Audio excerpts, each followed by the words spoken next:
S.C. Verma, some mechanical properties of matter का numerical 10.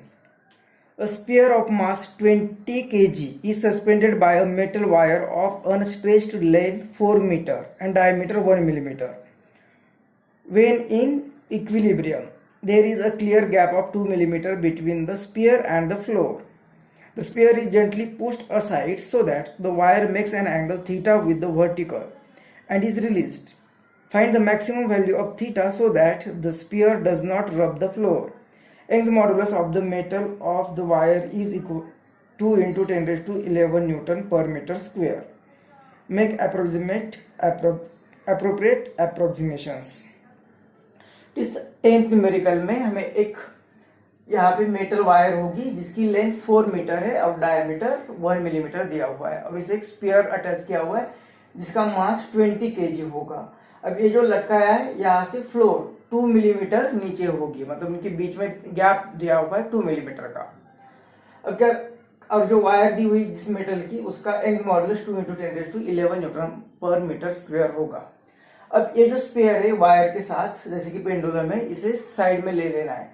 जब side में ले लेंगे तो वो कुछ एंगल बनाएगा थीटा विद द वर्टिकल। अब यहाँ आके उसे छोड़ देना है और रिलीज करना है। रिलीज करेंगे तो वो वापस इस डायरेक्शन में चला जाएगा, जैसे सिंपल हार्मोनिक मोशन में देखा था, तो ये इस डायरेक्शन में चला जाएगा। तो हमें कहा है कि हमें कितना इसे साइड में लेना है, मतलब कितना एंगल इसे साइड में लेना है, मैक्सिमम एंगल की वैल्यू कितनी होगी ताकि ये जो बॉब होगा इस फ्लोर को रब करके नहीं चला जाएगा। मतलब जैसे कि इस फिगर को बड़ा करते तो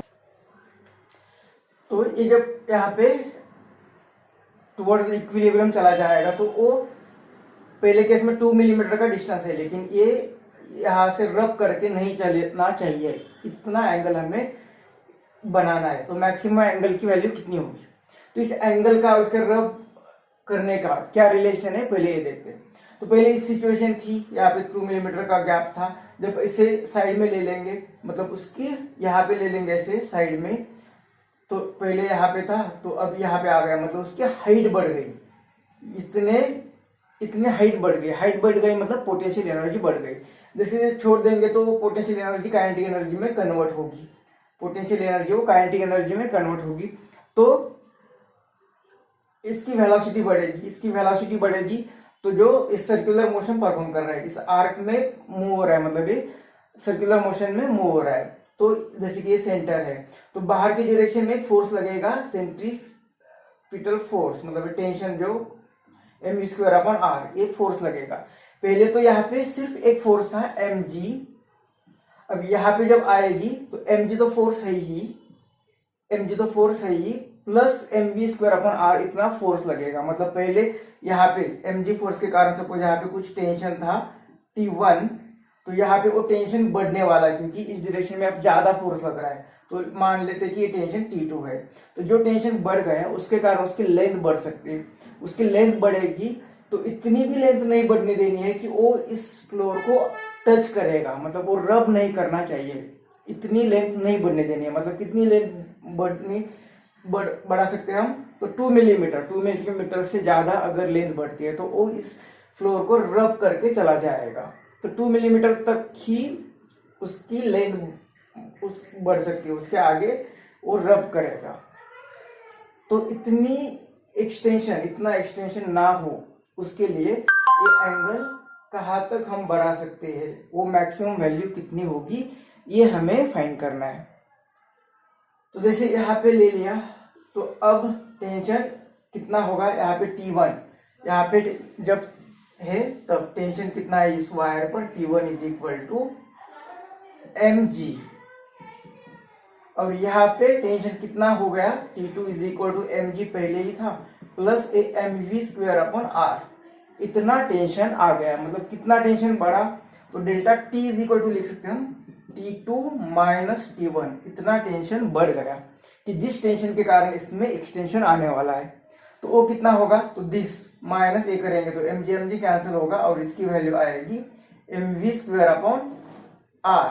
मतलब डेल्टा T कितना टेंशन बढ़ा, mv²/r, जिस टेंशन के कारण इसमें एक्सटेंशन आने वाला है। और वो एक्सटेंशन की लिमिट हमें 2 मिलीमीटर ही रखना है। अब वेलोसिटी कितनी होगी, तो जब हम वर्क एनर्जी पावर के इस चैप्टर को हमने पढ़ा है तब इस v की वैल्यू डायरेक्ट हम लिख सकते हैं। तो फिलहाल यहाँ पे स्टेप बाय स्टेप प्रोसेस करेंगे, लेकिन जब work energy power conservation of energy के न्यूमेरिकल करने के बाद इस v की वैल्यू हम डायरेक्ट यहाँ पे लिख सकते हैं। फिलहाल यहाँ पे कहेंगे कि कंजर्वेशन ऑफ एनर्जी यूज कर रहे हैं, कंजर्वेशन ऑफ एनर्जी। तो कंजर्वेशन ऑफ एनर्जी क्या है, तो यहाँ पे जो लाया था तो इसमें पूरी पोटेंशियल एनर्जी थी और वो चेंज होगी, तो वो चेंजिंग पोटेंशियल एनर्जी जो होगा वो काइनेटिक एनर्जी में कन्वर्ट हो रहा है। यहाँ आने के बाद कंप्लीट काइनेटिक एनर्जी होगी, मतलब यहाँ पे पोटेंशियल एनर्जी कितनी है mgh, और काइनेटिक एनर्जी क्या होती है 1/2 mv²। इस m का कुछ काम नहीं रहेगा। अब यहाँ पे पोटेंशियल एनर्जी क्यों आ गई, क्योंकि उसकी हाइट इतनी बढ़ गई, ये हाइट जो है वो बढ़ गई, पहले यहाँ पे था अब ये यहाँ पे गया, मतलब इतनी हाइट बढ़ गई। तो ये हाइट कितनी होगी, तो टोटल पहले ये जो लेंथ थी L, यहाँ पे जो टोटल लेंथ थी यहाँ से यहाँ तक L, अब वो यहाँ से यहाँ पे आ गया, मतलब इतना अगर माइनस कर देंगे तो ये कितना होगा, ये लेंथ L और ये थीटा, और इसकी एडजेसेंट साइड ये कितनी होगी L cos थीटा। तो इस टोटल L से अगर ये L cos थीटा माइनस कर देंगे तो ये रिमेनिंग हाइट होगी, मतलब L से हमें माइनस करना है L cos थीटा, तो ये आएगी हाइट। L को कॉमन ले लिया तो 1 - cos थीटा, ये आएगी h, हाइट की वैल्यू। ये यहाँ पे पुट करेंगे तो a g h की वैल्यू यहाँ पे पुट करते L 1 - cos theta is equal to a 1/2 v²।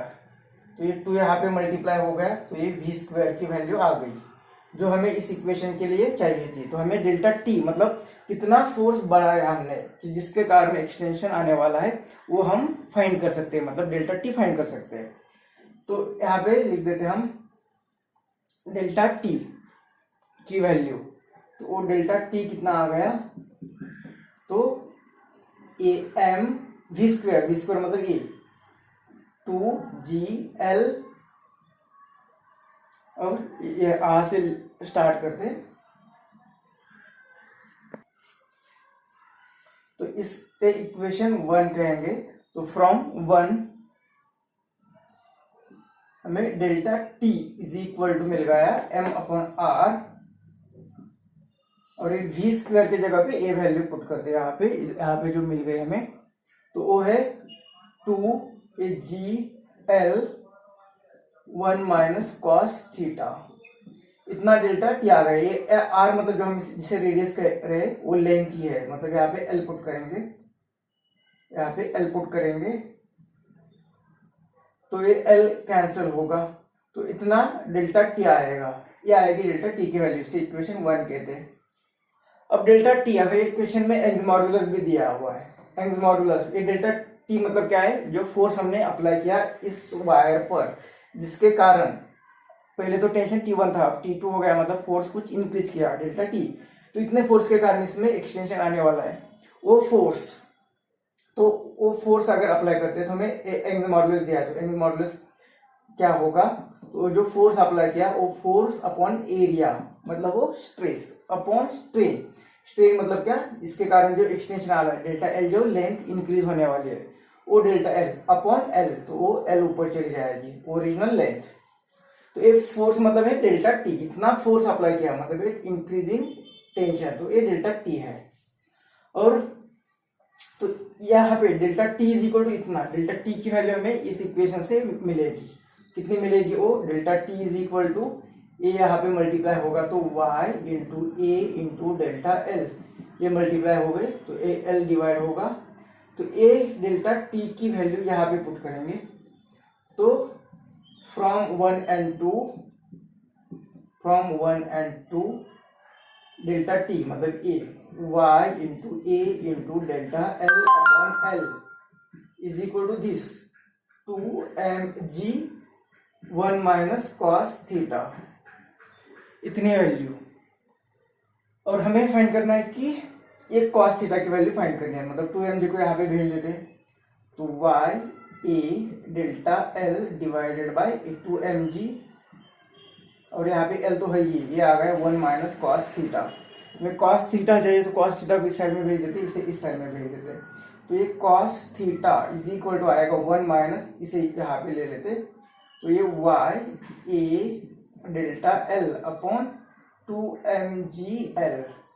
तो इसमें वैल्यू पुट करेंगे तो हमें थीटा की वैल्यू मिलेगी, वही थीटा जो हमने ये कंडीशन ले ली है। तो ये theta is equal to,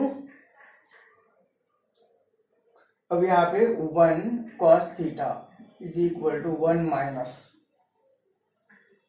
Y की वैल्यू दी है इतनी, तो ये 2 इंटू 10⁻11 इंटू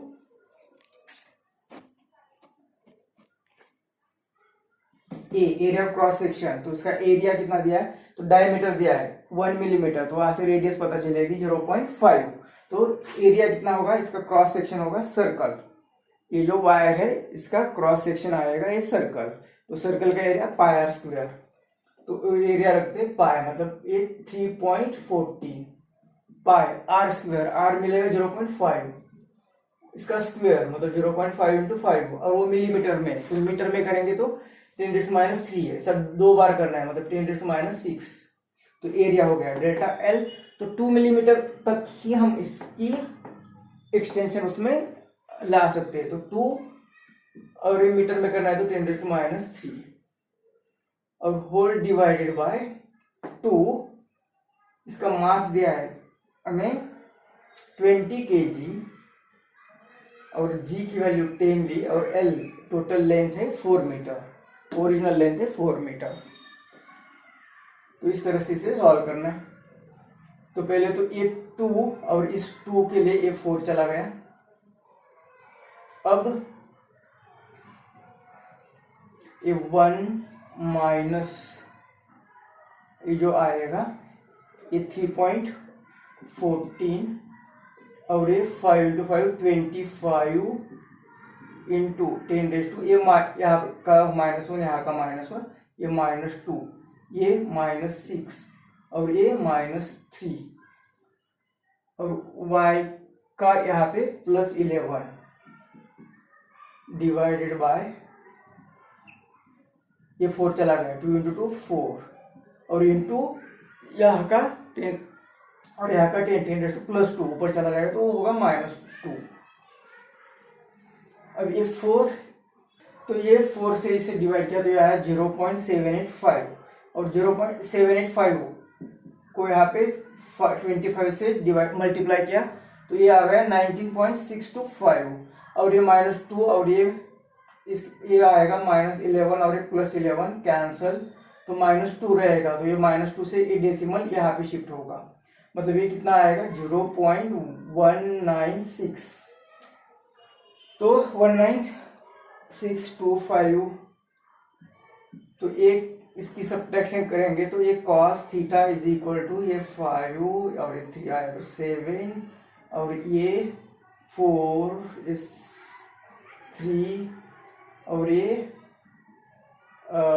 9 10 0 2, तो ये 8, इतना आ जाएगा। तो इसका cos थीटा देखना है, मतलब theta is equal to cos inverse of 0.803, तो ये आएगा F4 करेंगे इसे, तो ये थीटा इज इक्वल टू आएगा 36।